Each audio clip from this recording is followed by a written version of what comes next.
Welcome to the Racing News Show, and this week we've got all the action from Snowshoe in the USA. It's the penultimate round of the World Cup cross country and downhill, so let's start the show with the downhill racing.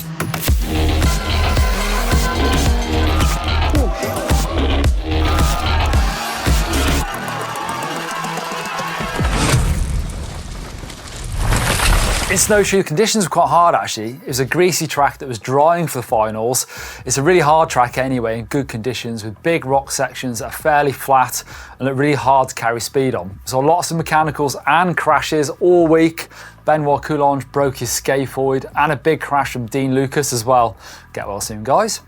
Into the women's racing, well, it's a story of Valley Hall basically. She won the semis despite crashing.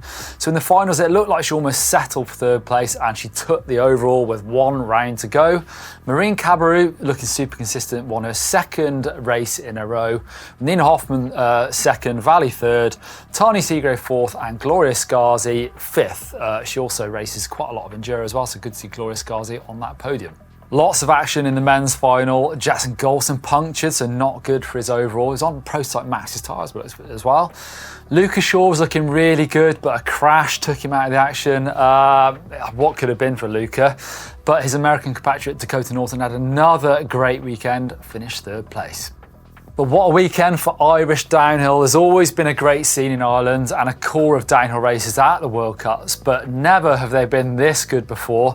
Ronan Dunn has been on a tear this year, went into second place, his best result ever. But Oisin O'Callaghan, what can you say? He was fifth in qualies, second in the semi-final, and now with his first World Cup win. Actually, this year he's had a 12th at World Champs, at 9th at Andorra. Those were his previous best, but a brilliant weekend from him. Shows you how well he was riding. He dealt with backing it up under the pressure. Even at the top of the track, his back wheel kind of went round that rut out on the piece, so he managed to hold on to it, and it was an amazing win. Great to see that. Loic Bruni did have a crash, actually higher up on his run. Did you see he kind of smashed into a rock? At the time I thought maybe it was his rear mech, but I don't think it could have been. There was such a big puff of dust. It must have been his pedal, because that would have smashed his rear mech completely. He was red at the first two splits, but super close.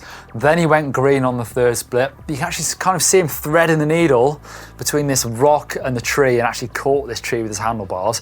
If you go back to the semi-final, you can see him do it, exactly the same position. You can see him duck around that tree, so it was super tight. Maybe he was slightly faster in the finals, who knows. Big crash for him.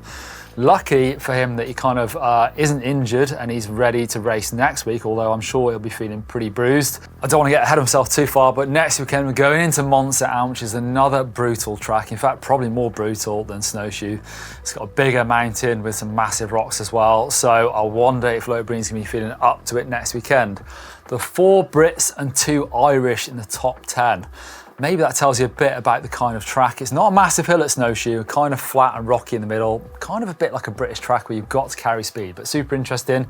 Going into the overall, of course, Valley Hall, she's had an amazing season, has won the overall with 1 round left, so it's time to clock off for her. In the men's race, completely different story. We've had 7 different winners at 7 rounds. It's amazing, but amazingly inconsistent from the top riders. Bruni's been outside the top 20 twice, but is still leading. He's probably feeling like he should have banked a run this weekend, a bit like Valley, but that is so hard in downhill racing. You know, you've got to push really hard. It's so tight in the men's racing that if you try and back it off, you might be outside of the points anyway. Also, kind of interestingly, talking about Valentina Hall, there's kind of a bit of rumours that she might be moving on. Just listen to this. Yeah, I mean, my team has been a massive part. Yeah, it's going to be a few changes next year, so it's a bit sad, but yeah, I mean, all they did the last 5-6 years I'm on SRAM RockShox, it's been pretty incredible. I mean, we won, I think, 4 World Champ titles and 3 overalls altogether, or 4, I don't even know. Right into the short track cross country, starting with the women's. It was actually Lecomte, Richards and Peterse pushing super hard at the front of the race on, again, another really technical track. Richards actually built a good lead and took the win by 5 seconds in the end over Puck Peterse, took second, and Rebecca Henderson in third place. Now into the overalls again, just 1 round left. Puck Peterse is in first place, Alessandra Keller second, E. Richards third, Laura Steger fourth, and Jenny Resvids in fifth. Now to the short track men's race with Luca Schwarzbauer pushing the pace hard from the start, as you'd expect from the big German, before being overtaken by Victor Koretsky. The lead trio of Schwarzbauer, Sarrou and Koretsky, but really didn't build much of a gap. Victor Koretsky managed to stretch them out a little bit, built a bit of a gap and led over to the line, followed by Jordan Sarrou and Luca Schwarzbauer. Fourth place goes to Vlad Daskalou and fifth place Charlie Aldridge, another great result from him. Now to the overall, Schwarzbauer is in first place, Jordan Sarrou second, Joshua De Bo third, Jens Schumann's fourth and Matthias Fluckengert fifth. Now to the cross-country Olympic distance race. Start with the women's. Peter Lecomte, Steger, Berta and Richards were up front, but lots of mistakes were happening in this race. Again, super technical, rocky track in West Virginia. But Peter bobbled in the woods, and Kate Courtney took a massive face mask. It took her a little while to get back on the bike, didn't look so comfortable. Steger kept it clean and built an unassailable lead, whilst the others struggled behind her to take her first XCO win, 23 seconds ahead on the line. Berta had a gap in front of the chase group in second, but Lecomte reeled her in and got past to take second place, with Berta finishing in third.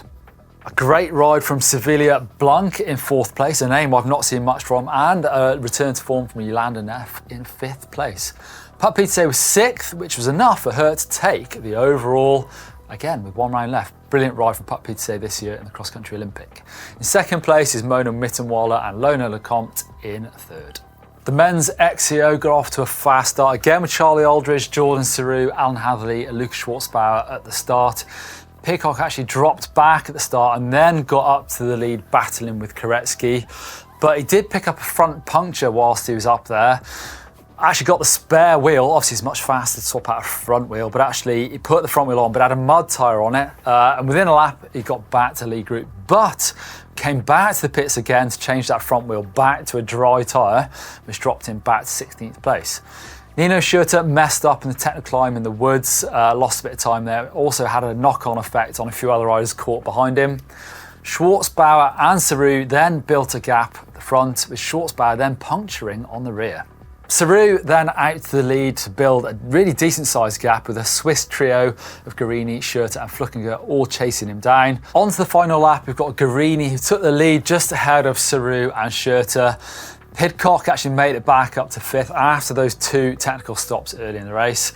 Then Schurter attacked, Sarrou goes with him, and actually Sarrou just goes around on the way into the final corner and holds Schurter off to take that win.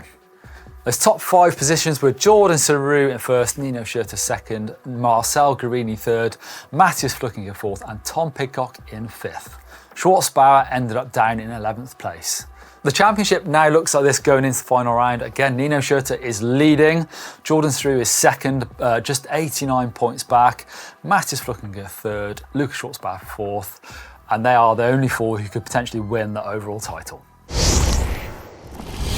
It's the final round of the cross-country marathon championship this weekend, and it was Simon Esteban who won a three-man sprint race after 100 kilometres to take the win. Fabian Rabensteiner was fifth on the day, but enough to take the overall championship. The women's race, Hannah Otto took her first XCM win in front of her home crowd, with Leila Neymachik taking that overall title. Of course, we've got highlights from all those races here on GMBN Racing, free to view on YouTube. And if you want to watch those live races or watch them back on demand, head over to GCN Plus. And we've got a massive weekend coming. I can't wait to see what happens. We've got almost all the championships still to play for. It feels like, particularly in the men's downhill, anything could happen. So I can't wait to watch that racing. Hopefully you'll get involved. And we'll be back again with a racing news show next week.